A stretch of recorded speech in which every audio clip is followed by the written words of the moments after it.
I just feel like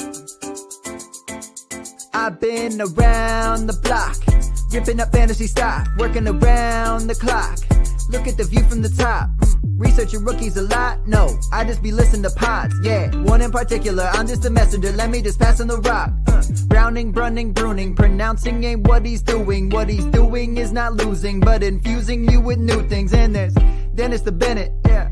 The man is a menace, yeah. Building a dynasty, some of the finest things. Promise you, you won't regret it. Sly as a fox, cultured in pop. Give him his props. Here is a thought, here is a box. And you cannot compare them at all, so don't even try. Careful with the news, but when you use a take, I take up Tony Fire. I mean Dyer, because anyone else is a huge mistake. Whoa, fantasy round table, fantasy round table. Yeah. Fantasy round table, come take a look at the crown, baby. Hey, fantasy round table, fantasy round table. Fantasy round table, come take a look at the crown, baby. Go.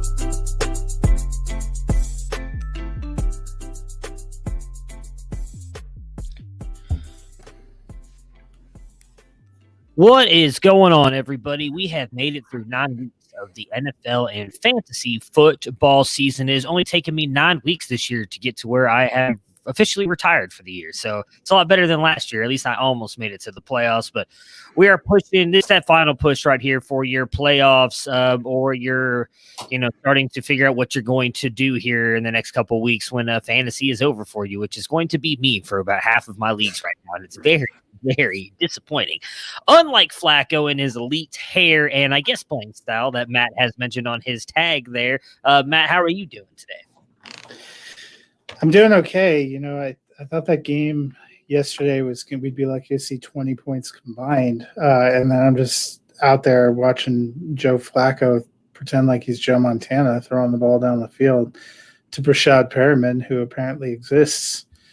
And even the Patriots had a passing offense. And I was like, well, that about figures. If you would have told me going into the weekend that Saints Buccaneers would be a one-sided blowout that wasn't worth your time, and Patriots Jets would be a shootout that came down to the last second, I would have told you were high.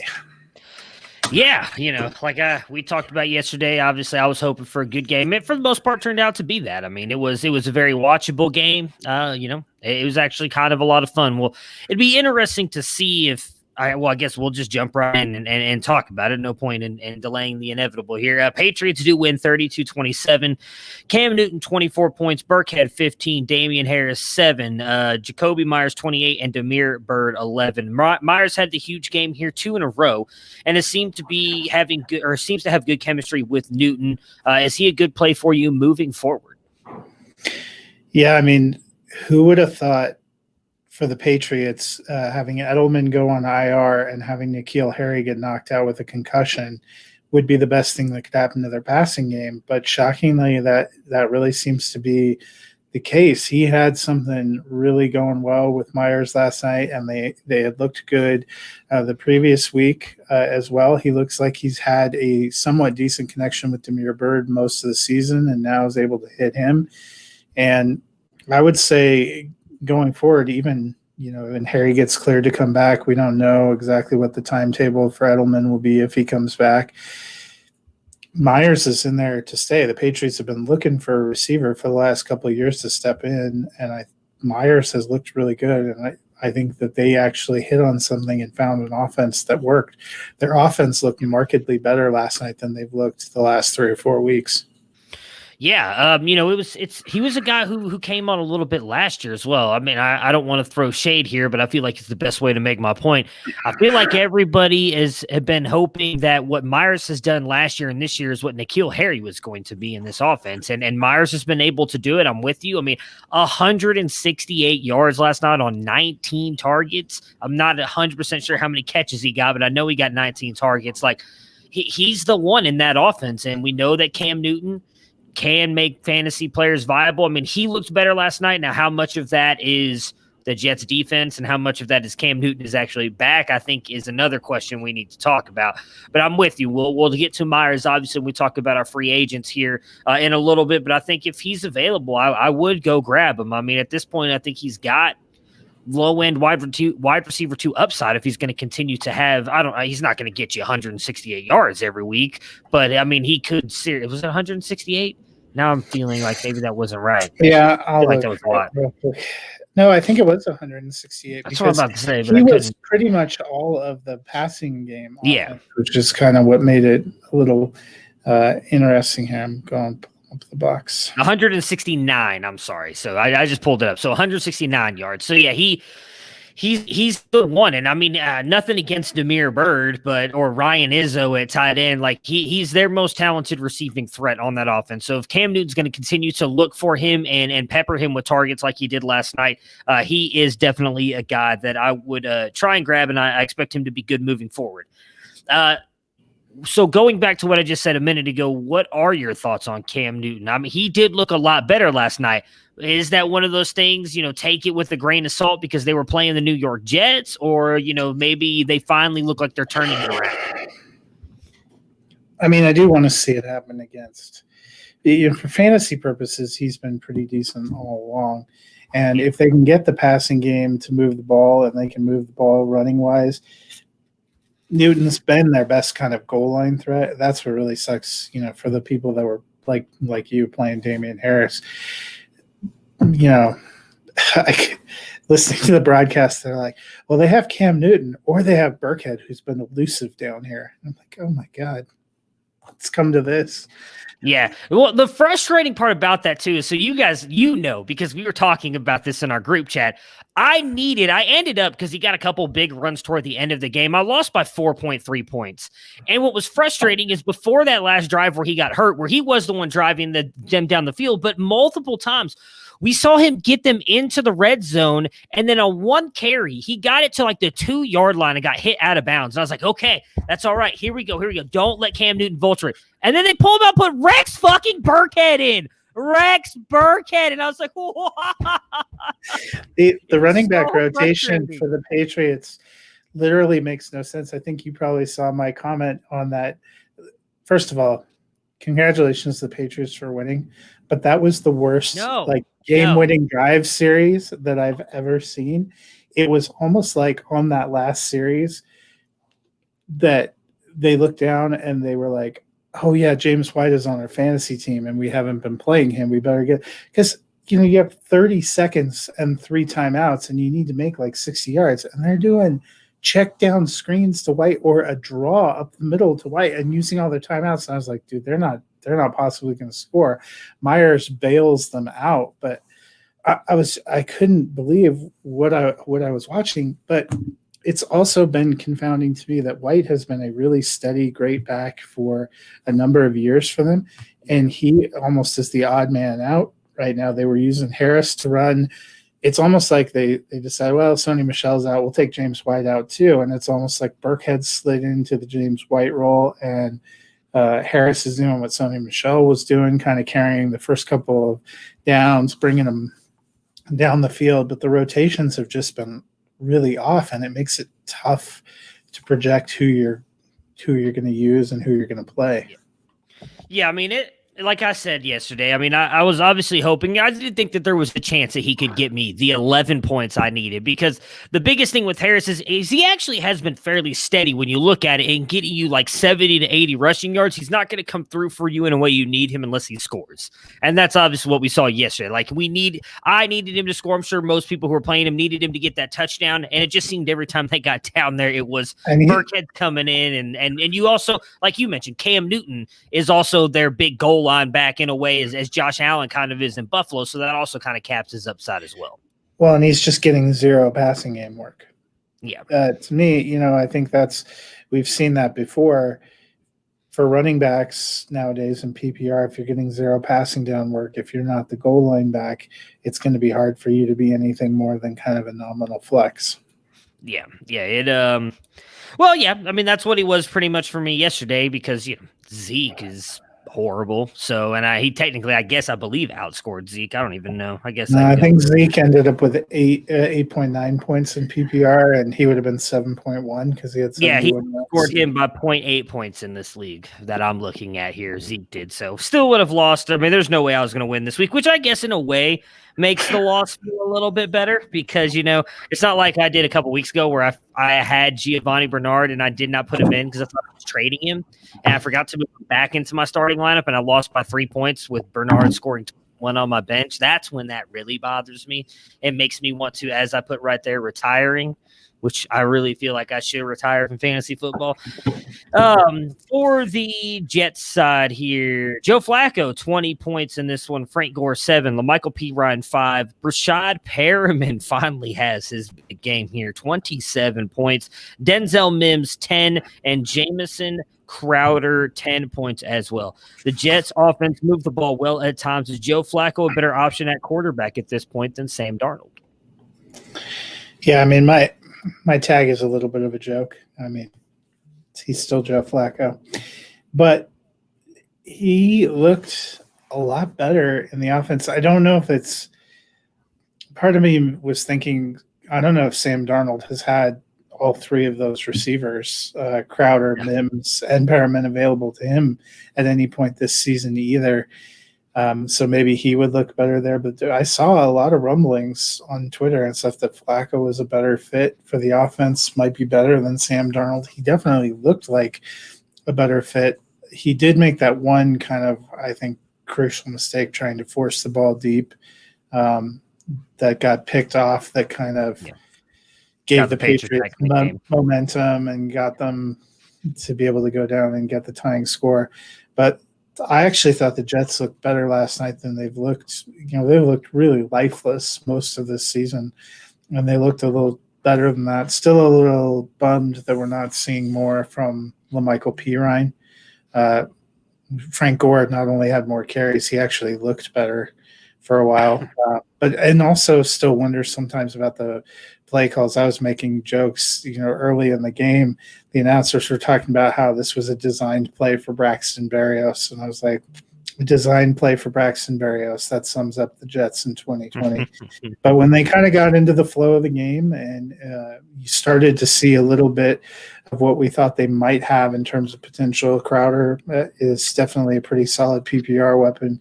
With Mims and Perriman on the outside, you have a couple of actual deep threat weapons that you can connect with. Flacco's always been a pretty decent deep ball thrower. He connected with Perriman on a couple of those. He got the ball to Mims a couple of times. I think they're slowly coming together. You're seeing some sense of what this offense maybe has some potential to be, unless you own Chris Herndon, in which case, sorry. He's dead. He ain't never coming back, unfortunately. Yeah, I mean, it was we'll see. I mean, at this point, I don't even know what to say about the Jets. I honestly feel like they're locked into Trevor Lawrence at this point. I mean, it's crazy to think because I know they weren't this bad last year, but I'm pretty sure Adam Gase won like 6 out of 8 last year toward the end of the season, which is kind of why everybody had this like huge, like, oh, this is going to be Sam Darnold's year. They're going to finally put it all together, and then it just hasn't worked out. So I wonder if they were quietly 7-9 last year, which was a pretty decent, finish. I mean, so I kind of feel like they're locked into Fields or Lawrence. I feel like they're going to be one of those top 2 picks. I can't imagine Gase is going to be back, and I don't think Darnold will be either. I mean, it's one thing I even forgot about this when I was looking at. I didn't realize that. I always call him the wrong name. Is it McDouglas? Right? I always think it's got the MC on there, or is it just Douglas? Oh, I think it's Douglas. I always want to think it's Mick Douglas for some reason. I don't know why, but their GM, McDonald's, Joe Douglas. Joe Douglas. Okay. So Joe Douglas did not draft Sam Darnold. He was not part of the group that drafted him. So he doesn't have any real ties to him. I would think a team would give at least a 2nd round pick at worst. I mean, I would still think you probably could get a 1st for Darnold. But I think if they get those 1-2 spot, which I think they're going to take a quarterback, have a whole new regime there. And I mean, I don't think that's really an issue. I mean, you've got team to build around. What sucks, I think, for Douglas per se, is that Gase won't play P. Ryan like you were just talking about. And they continue to give Frank Gore the ball. Now, granted, as you said, he looked better last night, but I don't know if P. Ryan is going to be your future star running back, but I do think he's a good piece that you could have part of this offense. I feel like it's time to start. We're no longer in, hey, we're going to go 8-0 the rest of the season and make a push for the playoffs, you need to start evaluating these guys to see who is going to be on your team. And then, I mean, I kind of feel like we all know Gase is not going to be granted. Maybe if he does win the next 8, they'll keep him around. So I don't know. Well, they only have 7 games left because they're all in 9. Oh, yeah, that's right. I forgot about that. So, yeah. Why do I keep thinking we're in week 8? Maybe because I don't want to accept that I'm 3-6 in a lot of leagues. So we're at that weird spot in bye weeks too, where a lot of teams have played 8 games now. That's why you typically do like the Midseason Award, which we're going to get to in a minute, in week 9, because then you can guarantee everyone's played at least half a season with bye weeks. But the Jets, they're going on their bye in week 10. The interesting question to me, there's been a lot of rumblings. Most people think Gase is going to get fired. He's gotten some what I would consider routine or tepid votes of confidence from the front office. A lot of times when teams are going to make a coaching change midseason, they wait and do it at the bye. We saw Atlanta do that. Yeah. You have to wonder, could this be a week where they now make a decision? I mean, I don't think so. We've talked about it. Keep Gase there, baby. Let's lock up Trevor Lawrence, because if someone else comes in, I feel like they're gonna do the same thing Raheem Morris is doing in Atlanta. He wants to win games because he wants to get that coach. He doesn't want to be the interim. He wants to look like Greg Williams. He's checkered at best, but what he did with the Browns, he turned them into a legit playoff team. Like I would not, if they fired Gase after whatever this week, and like, hey, because Greg Williams is probably, in my opinion, the guy you're going to go with. I'm pretty sure he's the most tenured guy on that staff. So what if he starts firing these guys up and turns around, and then they end up winning 6 or 7 of the next game? I don't know if they won all 7. So 5 or 6, you take yourself out of the Trevor Lawrence, Justin Fields race. And I don't think you want that. So I think at this point I kind of feel like what you've said all along is just stick with the plan. Let Gase continue to tank your season for you so you can get one of those top 2 guys. Because, who is it? It's going to be between them and probably Jacksonville right now is the only other team with 1 win, right? Yeah. Because Giants won last weekend, so they've got 2. So it's really between those 3. And I could honestly see the Jets the Jets are going to get their win in week 15 when they beat the fucking Browns is what's going to happen. So I just feel it coming. The Jets remaining schedule at the Chargers, probably a loss. Home for the Dolphins, home for the Raiders, at the Seahawks, at the Rams, home for the Browns, at the Patriots. Yeah, so week 16, there's your win. You guys will beat the Browns and knock us really out of any shot at getting a wild card spot. I can already feel it. It's coming. It's just after losing to Las Vegas, this is it. Especially with the way they're. Yeah, I don't even want to get into that. I'm off the Browns. I'm off the Browns playoff train at the moment. So, it's. I wouldn't be surprised if they do it, but at this point, I think you just keep it going. I hate to put it this way, but he's doing bad enough to get you at least Trevor Lawrence or Justin Fields. Why not just keep it going and get yourself Trevor Lawrence or Justin Fields? All right, Midseason Awards. As you just mentioned, it's kind of the midseason for all the teams here, so I'll let you kick it off first. Who is your – let's start from – Let's save the MVPs for last. So Rookie of the Year. I kind of feel like this is the no-brainer here, but other people may not agree with us, but we both agreed. Who is your Rookie of the Year? So, I think you can make a case for a couple of players. We've seen some of the rookie wide receivers have done pretty well. James Robinson, obviously having potentially running back 1 season for the Jaguars kind of quietly. Joe Burrow has looked good. He was a pick early in the season, but I went with Justin Herbert. Guy we didn't expect to start so early in the season, ends up coming in thanks to the world's worst medical malpractice on Tyrod Taylor in week 2, and just hasn't come out. He hasn't gotten wins, but I don't know that's really a function of him. When you look at his numbers, 2,146 yards, 17 touchdown passes, 5 interceptions in the 7 games that he started, 166 rushing yards, 2 touchdowns, has only had 3 fumbles. So you're talking about a guy who's produced 19 touchdowns and only 8 turnovers. Really has given this team a lot of life. And they've played through a lot of injuries. They've gotten almost nothing in terms of running back production in several of those games, and he's still been able to go. He's had Mike Williams out. He's had Keenan Allen out. He's using Donald Parham. He's using Jalen Guyton. He's using people off the street. He's getting it done. He has looked calm, cool, and collected, and he has looked like the real deal to me. Yeah, he has been phenomenal. Obviously, I feel like I talk about him every week. He's my guy. I've loved Justin Herbert for 2 years. I said last year, or not, like last season, if he had come out, I would still have taken Kyler Murray over him, but he would have been my easy 2. And this year he was my 2 behind Burrow as well. Like I loved Herbert. I think he's been phenomenal. You know, I was making my case every week during the offseason that he should be starting by week 4 when they go 0-4. And I'm with you. I never believe that wins are a QB stat. That's why I hate when people bring up like how many games Tom Brady has won or how many Super Bowls he's won. Like that's a team stat. That is not a quarterback stat. We've seen some great quarterbacks. I mean, everybody talks about how Dan Marino is one of the best quarterbacks to ever play the game, and he was never able to win a Super Bowl. It's not because of Dan Marino. Dan Marino was fantastic through almost his entire career, but sometimes you need those weapons around you. I do agree with part of an argument that if your quarterback is elite, they raise the level around you. And I would say it's fair to say we've seen that with Justin Herbert with the Chargers. Like, we saw what Keenan Allen was with Tyrod. Granted, it was just one game, but we also saw what Keenan Allen was last year with Phillip Rivers, and he wasn't quite the guy that we thought he was. Justin Herbert has revived the Keenan Allen as a wide receiver 1 train. We've seen him make guys like Jalen Guyton all of a sudden possible worthy plays sometimes in fantasy because of what he can do. And he was someone, I'm going to be honest, I had never even heard of until he caught a touchdown pass from Justin Herbert. No idea who the kid was. So he's been phenomenal. I think you could, for me, there's only one other argument you could make. I agree. Some of the wide receivers have been good. James Robinson, who's one of my picks for something later, has been phenomenal, undrafted kid.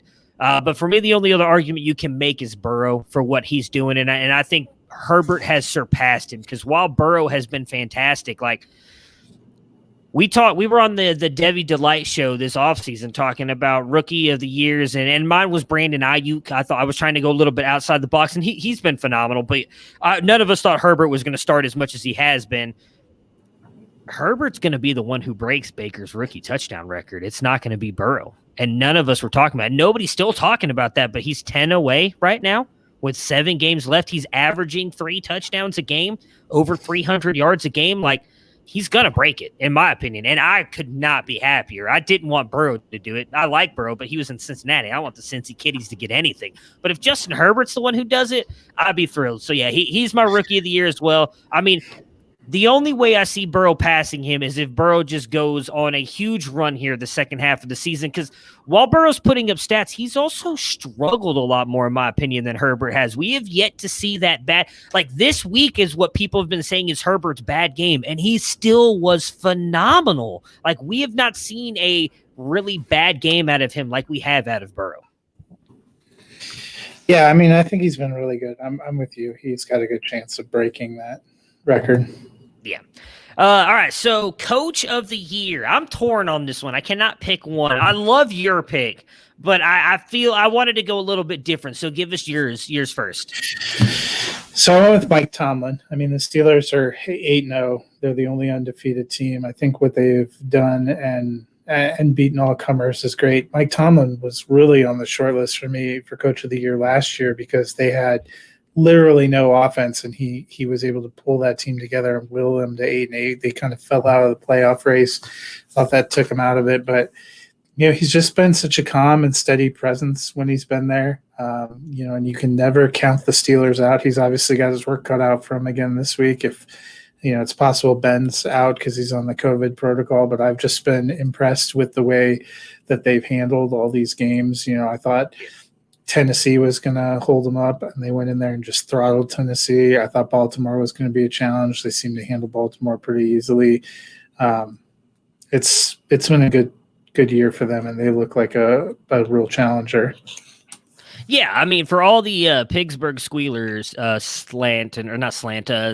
shade that I throw on this podcast, I will never say a bad thing about Mike Tomlin. Outside of him trying to trip a Baltimore Ravens player on a kickoff return or punt return, whatever that was a couple years ago, Mike Tomlin is one of the best coaches in football. I would say he's just a notch below Bill Belichick, and that's just because he doesn't have as many Super Bowls, but Mike Tomlin is an absolute genius. He's a coach that if Pittsburgh was ever to be dumb enough to fire him, I would hope Cleveland would fire whoever they had and picked him up. Like, I love Mike Tomlin.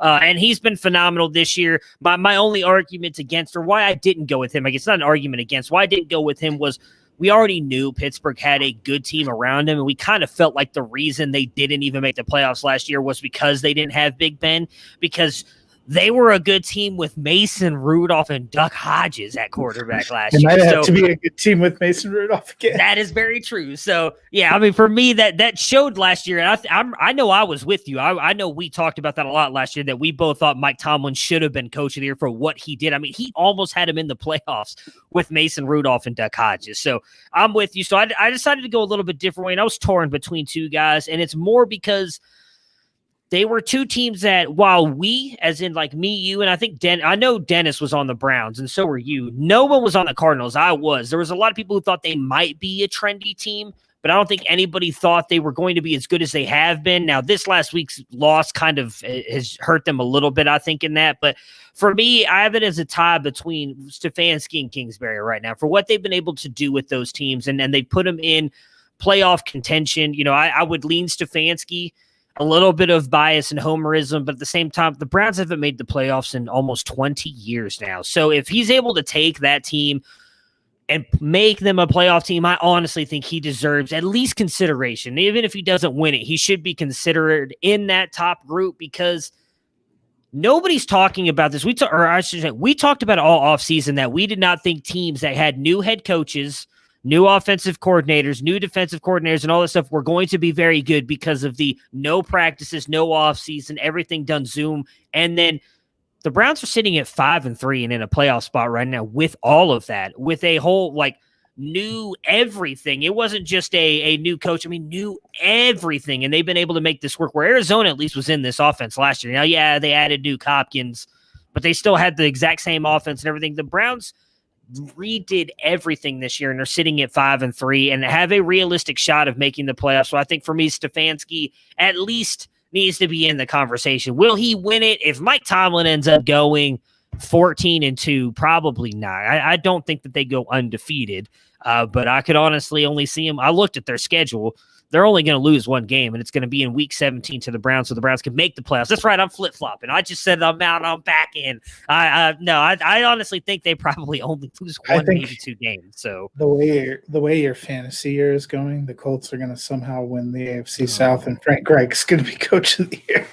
No. You know what? Probably. And you know what? Somehow the Lions will turn it around, and Matt Patricia's going to get extended, and hey, that would have worked for me because he was my preseason pick for coach of the year. That looks really good now. It's going to make me trade all of my Jonathan Taylor and DeAndre Swift shares in a heartbeat if both of those things happen.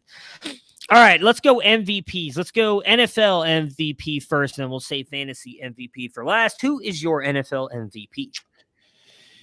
So you can make a case for, I think, a lot of, or a handful of guys here. Russell Wilson is probably the one that has stood out the most. You know, Josh Allen was sort of making a run at it. He cooled a little bit, had a big week last week, might have gotten back in there. I saw the guy you have listed. I'm not going to name check that, but that's not a bad one. Patrick Mahomes, almost perennially.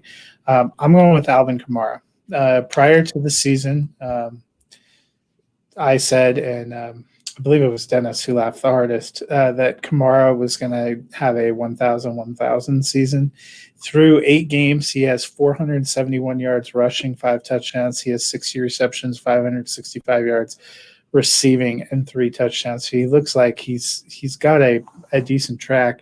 If you think about New Orleans had a pretty epic game on Sunday night, but they have actually had a pretty quietly decent season. They're now 6-2, and they've done it almost entirely without Michael Thomas and with at times us wondering about Drew Brees and that passing offense. Kamara has been the reliable rock that has kind of willed them to victory at times. And non-quarterbacks often don't get the kind of recognition in this category, but to me, you could make a case for him as NFL MVP. You could make a case for him as fantasy MVP. He's been one of the few consensus first-round picks who's actually given you what you expected. But I love the guy. I think he plays with a lot of heart, and what he's done has been impressive. No, I love that pick, and I would hope if there's 3 guys that I want to see win it, it's him, my guy, and then Russell Wilson, because I've talked about it with Russell Wilson. He's, we talked about it earlier in the year. He's a guy who's never received a first place vote, and for what he's doing this year, like he's the guy that I'm honestly kind of hoping wins it. But I'm going to stick with the guy I picked earlier in the year, and that's Kyler Murray. I mean, I talked about it then. I felt like the trend lately has been that second-year quarterback who takes the step up, ends up winning it. What are you doing? And that's what he's doing. Kyler Murray train. He is all on the Kyler Murray train. Kyler Murray has been phenomenal. He's putting up better numbers at this point, mid-season now, than Lamar Jackson was last year when he ended up winning his. And I do think the biggest for him to be in that consideration is Kyler's going to have to take his team to the playoffs. And again, we talked about, even though they lost to Miami, which was a bad loss for the team, he was still phenomenal. He's gotten all these rushing yards, and the difference between him and Lamar, in my opinion, is Kyler Murray is actually a competent thrower. And I don't mean that as like throwing shade toward Lamar. I just mean that as in like I would trust Kyler Murray to, if I needed him to step back and make a big throw, I trust Murray more than I do Lamar. Well, and he's got that signature win, over the Seahawks. That if they can get into the playoffs, if they can make a run, I think those worst to first stories often capture MVP voters too. So definitely a guy you can make a case that it's actually been kind of a fun year seeing some of these different players step up and really tote the water the first 8 games, and hopefully that continues. Yeah. It'll be fun to watch him move down the stretch, because I think it's really as weird as this is going to sound with what we expected from now. Again, I had the entire NFC West making the playoffs. So I don't think San Francisco's now. That's going to be the one that I missed on. They're unfortunately, with the injuries and everything, I think are kind of done. But it's going to be fun to see them and Seattle battle it out, because had Seattle won against Buffalo, I think they'd have a better stranglehold on this division, but that loss right there hurts them as well. So what's going on? I always feel bad when I get a Matthew. I want to call you Matt, but I know some Matthews don't like that. So, but what's going on, man? Thanks for jumping on here. All right, so the fantasy MVP, I went a little bit different than you did. I think on this. I tried to go most bang for my buck. So I'll go first, and I went James Robinson. He's the guy who, obviously, if you grabbed him off the waiver wire week 1, he's likely going to possibly help you win a championship in a weird year with all these injuries at running back and everything. He's been one of the guys who's been most consistent. He was a guy you literally likely got undrafted. We were just talking about this off air, that when the drafts were going on, everybody was talking about Raquel Armstead and Devine Ezigbo. I drafted Raquel Armstead in a couple of spots because we had just found out that I forgot his name now. Leonard Fournette got cut. I could not for the life of me think of his name. Leonard Fournette ended up getting cut. And so everybody was thinking Armstead, Ozigbo, and then it's James Robinson who comes out. And maybe he never does that if Armstead, unfortunately, doesn't get sick with COVID and everything. But he has, and he's made the best of a chance. And I think has made his way into a second contract as well here with the Jags. So he was my pick. What about you? And then Matt and Emerson, we will answer your questions once Matt gives his MVP really quick. Yeah, I think that's a good pick. If you were going on kind of the low end guys who've maybe slung you to a championship, he's right up there. Myles Gaskin would be another guy, kind of a waiver wire running back that puts it over under 6 wins. I was going to let you finish first. I was just throwing it up there so you can look at it real quick. Wide receiver terms, I think we've seen T. Higgins become a reliable star. That's a good one. What I went with is DK Metcalf, where you were coming in it's not that people weren't drafting him. We were, but he was kind of going in that wide receiver 2-pack. He's been wide receiver 3 on the season so far. He has had some incredibly explosive games that have been real day winners for you. 788 yards, 8 touchdowns, 43 receptions so far.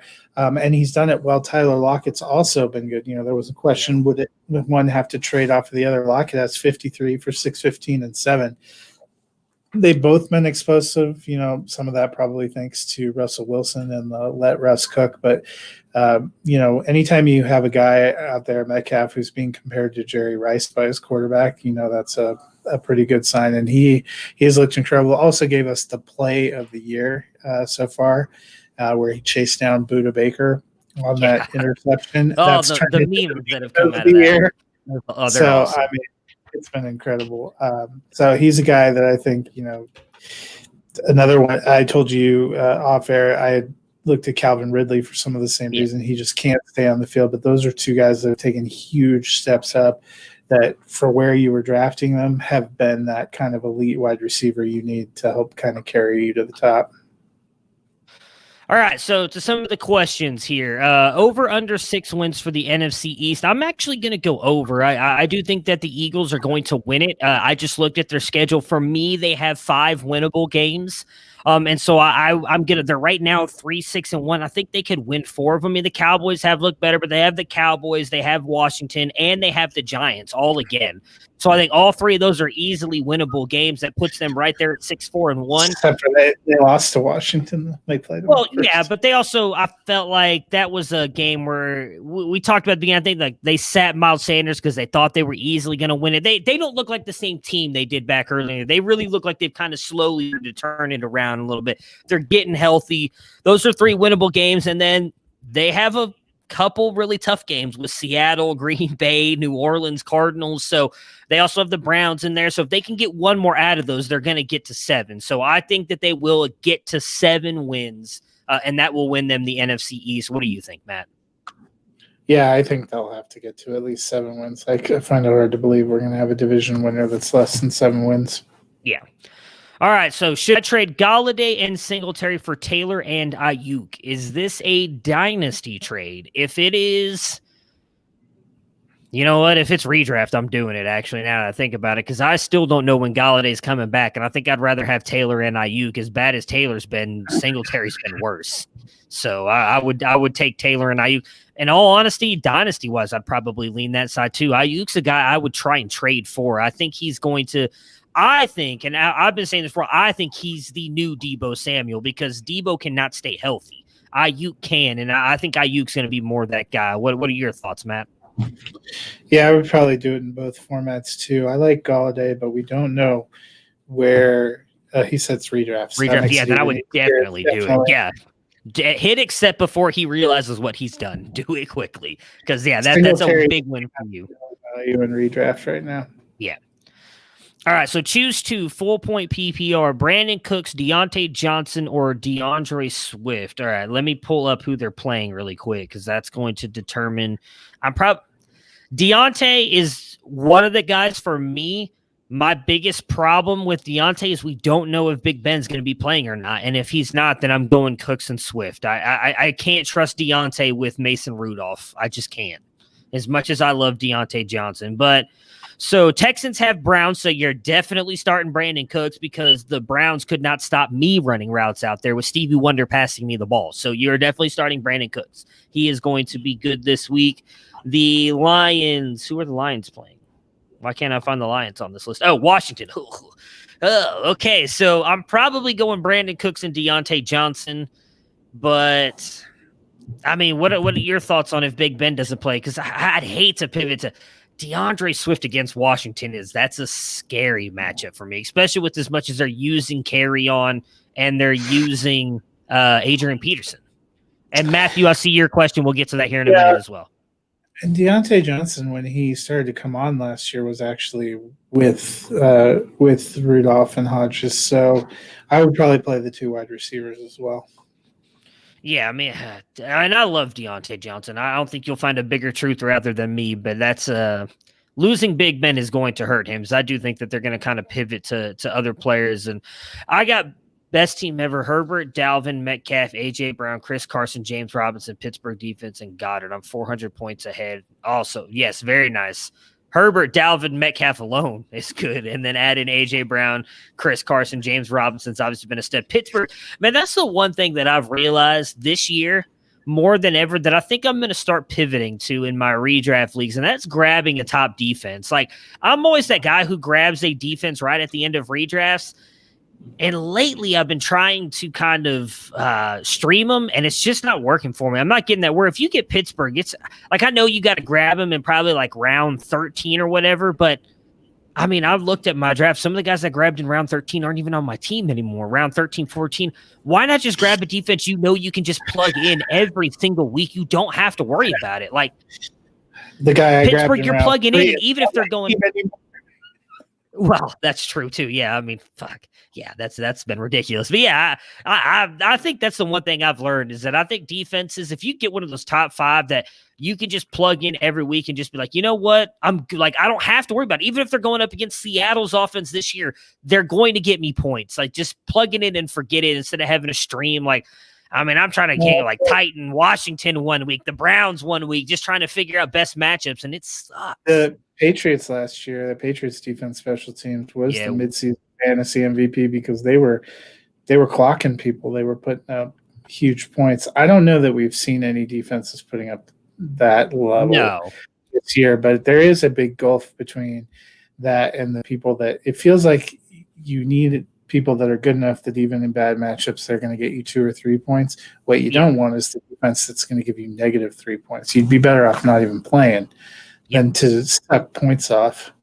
Yeah, so like for me, the ones that I look at, which is weird too, because I'm pulling up the team rankings, but like going into the season for me, it would have been like Baltimore, Pittsburgh, Indianapolis. Now Seattle would have been up there, and we've realized now quickly that Seattle's not one of those. But like Kansas City is always up there. You know, the interesting ones for me right now is Miami and New York are sitting up there, which is kind of surprising. Miami we've seen has been good, and I'm sure some of that may have come from the huge outing they had last week with the multiple turnovers and touchdowns. But New York, like this is one of the things I've talked about all season when you guys joke on Friday that New York Giants don't have a good defense. They do have a good defense. Their defense is actually stopping people and getting turnovers. The problem is Daniel Jones keeps giving them the ball at like the 30-yard line, and so they're able to put up points. But the Giants defense is actually sitting at number 6 right now. Oh, Tampa Bay.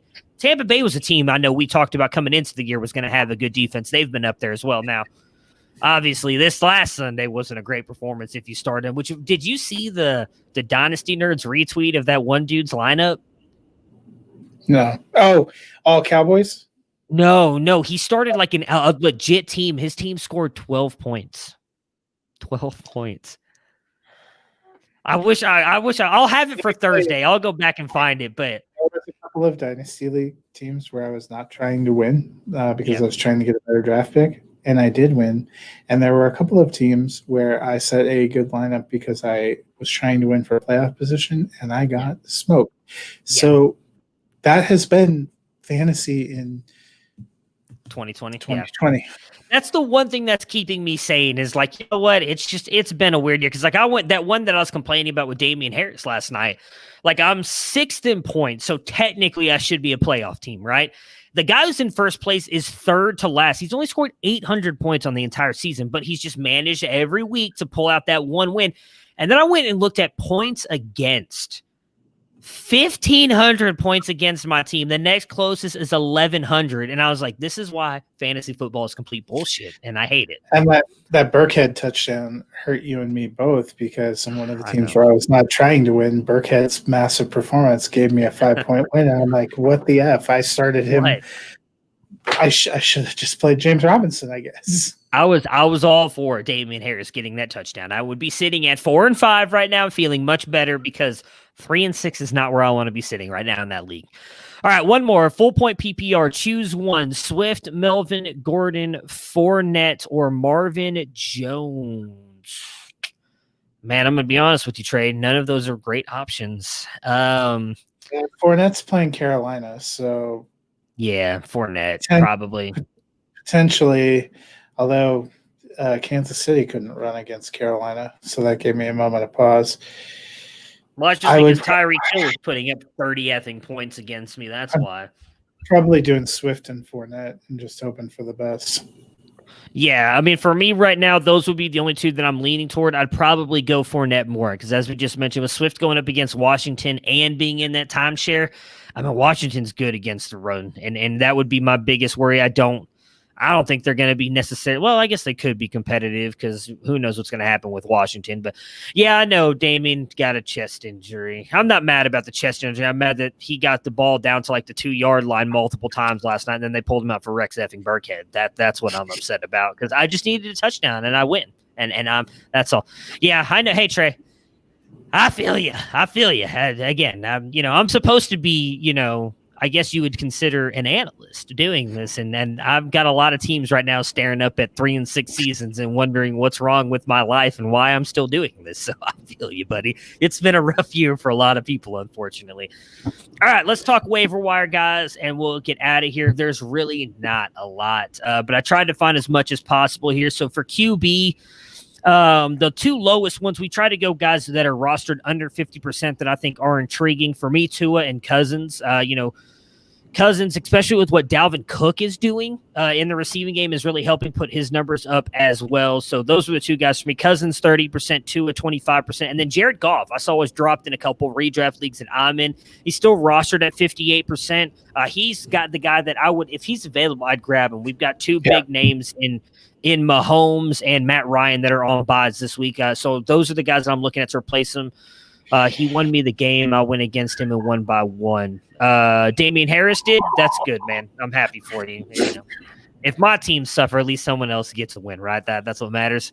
But 4-6, so I'm playing on. Hey, yeah, you don't quit. I kid when I say I'm retiring. If if you're sitting there like us with bad teams, you got to keep playing it out. You'll have better years. It's just been unfortunately 2 bad years in a row for me in this one league. Some years you're Mike Tomlin, some years you're Adam Gase. Yeah. Well, I've been Adam Gase for 2 years, and I'm expecting my fantasy GM to fire me this year as well. So it's not been pretty. But what about those quarterbacks for you? I'm with you. Goff should be rostered, I think, everywhere. He's not had the heights he had in some seasons, but still up there. If I'm looking between the other two, I'm actually taking a shot on Tua. Question was about his mobility. He looks like he's running pretty well. He looks like he's settling into that offense. I was impressed with what he did last week. Yeah, if I had to go, obviously Goff first, then Tua Cousins for me as well. Running backs, so Duke Johnson, again, this is all dependent on David Johnson being ruled out. As far as I've seen, he's not been ruled out, but they haven't said he's going to play yet. Again, Cleveland is still a upper tier defense. I believe there's 10 against the run, so you're probably not looking at much, but I guess you could go with the revenge game narrative as he was traded away from Cleveland. Let's see. He is sitting at 17% rostered. J.D. McKissick at 26. And then an interesting one for me. A lot of people dropped him, and I don't know if he can have that coming off the bye week surge like we kind of saw from Dobbins, although Baltimore then just stopped giving him the ball too. But Cam Akers is only sitting at 30% roster. What are your thoughts on those three? If we don't find out that David Johnson is out, the only one I'm interested in is McKissick, and he would be my highest pick no matter what. He's got some good receiving game work. I see the comment about Kalen Garbage. No, Kalen Garbage is not the pickup. Justin Jackson at this point looks like he might actually play, and I think if Justin Jackson's back, that knocks it out.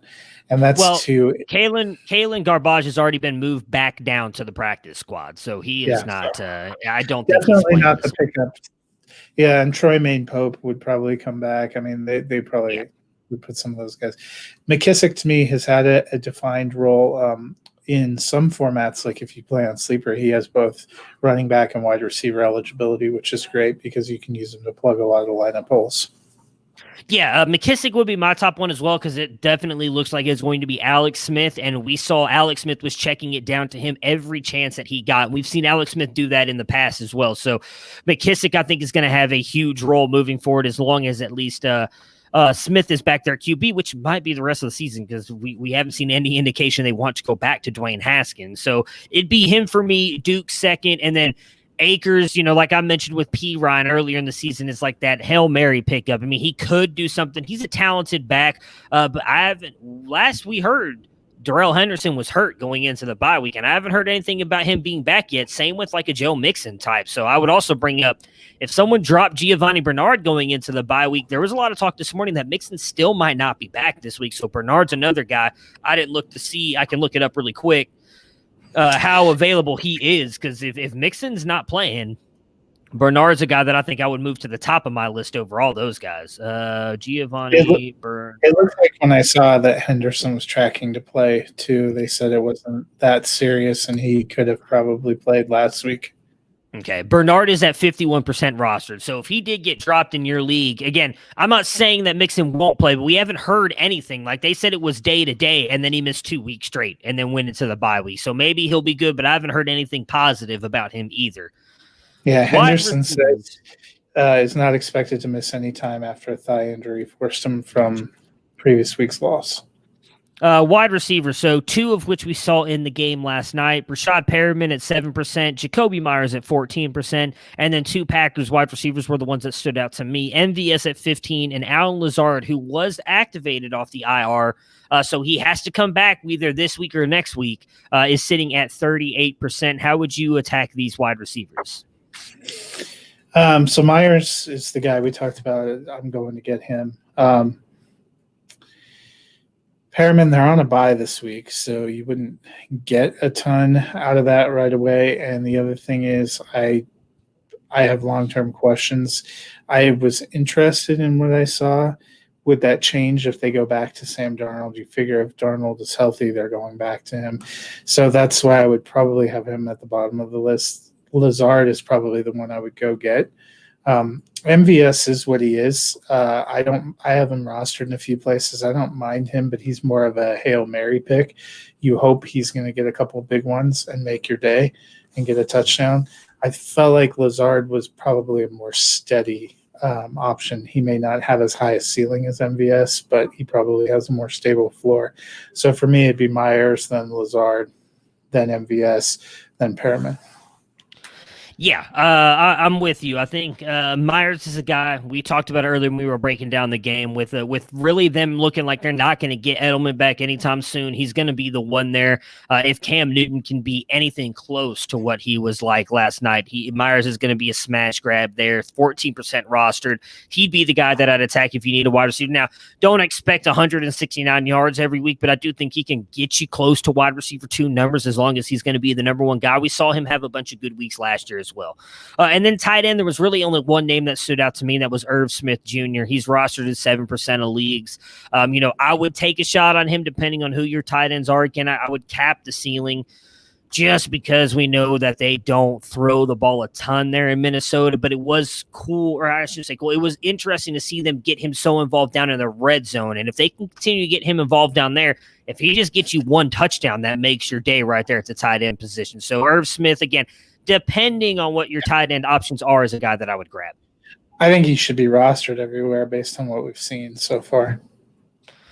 All right, that'll do it. For all those who jumped in the chat, thank you. That always makes these Tuesday, Thursday shows where there's not much to talk about a little bit more fun just to get to talk about that stuff.